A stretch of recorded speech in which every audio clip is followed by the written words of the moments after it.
मी मगाशी सांगेल ना, त्याचं उत्तर मी मगाशी दिलेलं आहे. परत आता त्या विषयावर उत्तर देणे योग्य नाही. मी ती भूमिका सांगितलेली. महाराष्ट्रात तुम्ही आतापर्यंत बघा, तुम्ही जेवढ्या निवडणुका झाल्या, पोटनिवडणुका, भाजपने सुद्धा काही ठिकाणी शिवसेना असेल कोणी उमेदवार उभे केलेले आहेत ना, तिथे सुद्धा कोणाचे तरी वडील वारला होता, कोणाचे पती वारले होते, तरी सुद्धा निवडणुका झाल्या. किती उदाहरणं सांगू तुम्हाला, तिथे उमेदवार उभे केलेत ना. मग त्यावेळेला हे दिसत नाही. मला वाटतं की आम्ही आमच्या भूमिका काही स्पष्ट केलेल्या आहे. जिथे शब्द दिला होता, तिथं शब्द आम्ही मांडलं होतं, तिथं आम्ही तो निर्णय घेतला. पवार साहेबांना पुन्हा एकदा शपथ घेतलेली आहे. पवार साहेबांना राज्यसभेची पुन्हा एकदा शपथ घेतलेली आहे. सर्व खासदार देखील त्या ठिकाणी उपस्थित होते. काय भावना त्या निमित्तानं? खरं म्हणतात तर देशाच्या आणि राज्याच्या राजकारणामध्ये एका उत्तुंग व्यक्तिमत्वाची महाराष्ट्राच्या आणि देशाच्या असलेल्या सगळ्या राजकीय, सामाजिक आणि सगळ्या क्षेत्रातला अनुभव असलेल्या एक व्यक्तिमत्वाची गरज होती.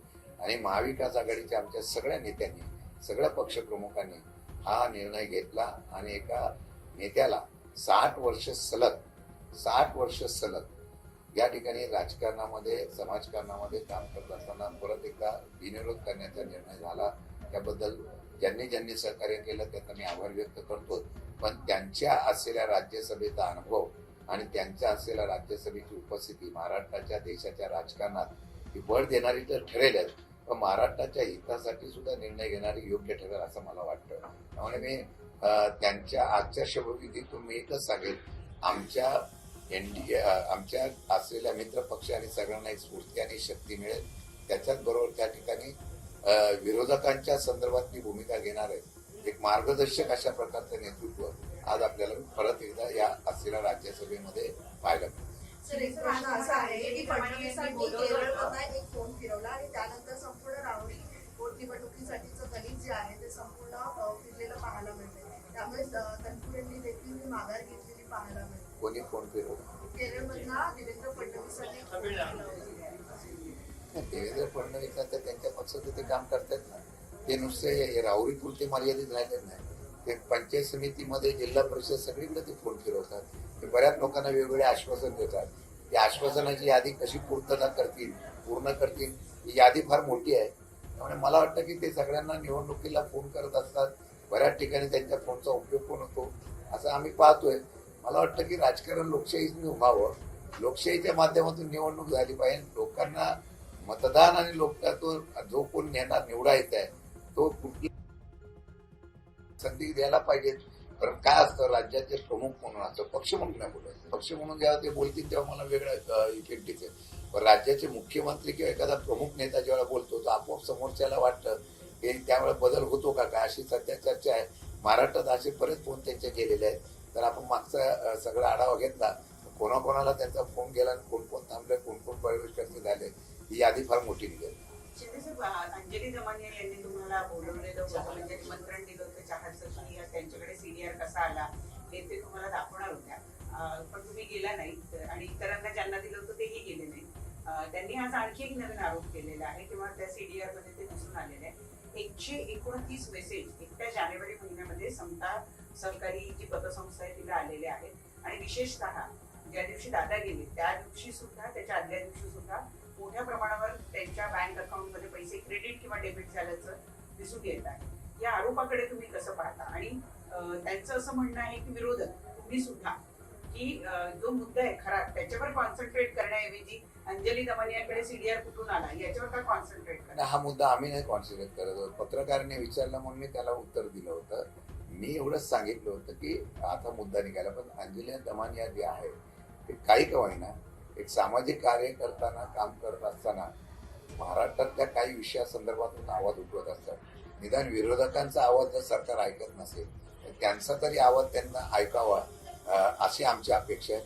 मग ते काम जे करतात ते त्यांच्या पद्धतीने करतात. त्यांनी मला निमंत्रण दिलं होतं, माझ्या पक्षाच्या बैठका चालू असल्यामुळे मला जाता येत नाही, पण निश्चितपणे मी त्यांना भेटणार आहे. त्यांचा चहापाण्याचं निमंत्रण मी स्वीकारणार आहे आणि ते कशा पद्धतीने हे पुरावे शोधतात त्यांचं मी माहिती घेणार आहे, जेणेकरून विरोधक म्हणून मला त्याचा उपयोग करता येईल. जेणेकरून सत्तेमधल्या लोकांच्या संदर्भामध्ये काही हा अभ्यास करून मला जर फायदा होत असेल तर तो निश्चितपणे त्यांचं निमंत्रण स्वीकारून मी त्यांच्याकडे जाणार आहे. एसएमएसचा मुद्दा किती महत्वाचा वाटतो जो आज त्यांनी काढलाय? एसएमएस नाही, आता मागे सुद्धा ह्या शंका होत्या. या शंकामध्ये अजितदादांच्या झालेल्या अपघाताच्या बाबतीमध्ये आजही, मी याच्याशी त्याचा कनेक्ट करत नाही, आजही कुठल्याही परिस्थितीमध्ये ना सीआयडीचा काय रिपोर्ट आला, ना ब्लॅक बॉक्सचा रिपोर्ट काय आला, नंतर कुठला काय आला, अजूनही सत्यता बाहेर येत नाही. त्यामुळे शंका आजही लोकांच्या मनामध्ये आहे.